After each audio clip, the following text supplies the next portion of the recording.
Good morning mga kamektek. Ayan po, share ko lang na palaging may repeat order ang customer natin mga kamektek. Ayan po. See, imagine nakakatuwa oh. Gagawa tayo niyan.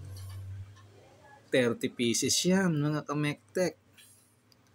Pagkatapos ang next, ayan ganyan, gagawa tayo ng ganyan. 30 pieces yan mga kamektek. Pagkatapos ito, gagawa tayo niyan, yan. 30 pieces yan. Tapos ito pa, oh. Yan. Yan, oh. 30 pieces na naman. So, para sigurado yung gawan natin para mawili ang si customer, lagi siyang nagre-repeat order. Pag pinagawa natin ito, nagbibigay na ako sa kanya ng original na sample. Ayan o, nakasulat original. Tapos meron din akong ibinibigay na with slight error. At pagkatapos binibigyan ko siya ng sukatan, pang-sukat, pang-testing. Pag nagka-back job pa naman tayo niyan, ay mahina na talaga tayo. See? Tapos dito rin, no, ganun din. Nagbibigay ako ng sample na original. Tapos with slight error.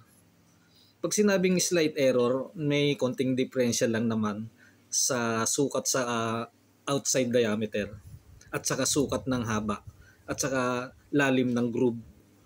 So binibigyan ko siya ng original para hindi siya maligaw. Tapos meron ding pangsukat. Ganun din yan po.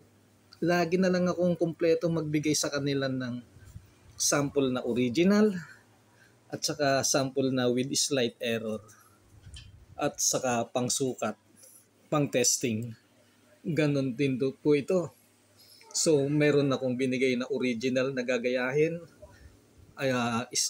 with slight error at saka merong pangsukat. So, ganon lang po para laging walang back job. Effective mga kamektek. Walang back job at natutuwa si customer. Kaya laging may repeat order. Yun lang po. Salamat. Bye-bye.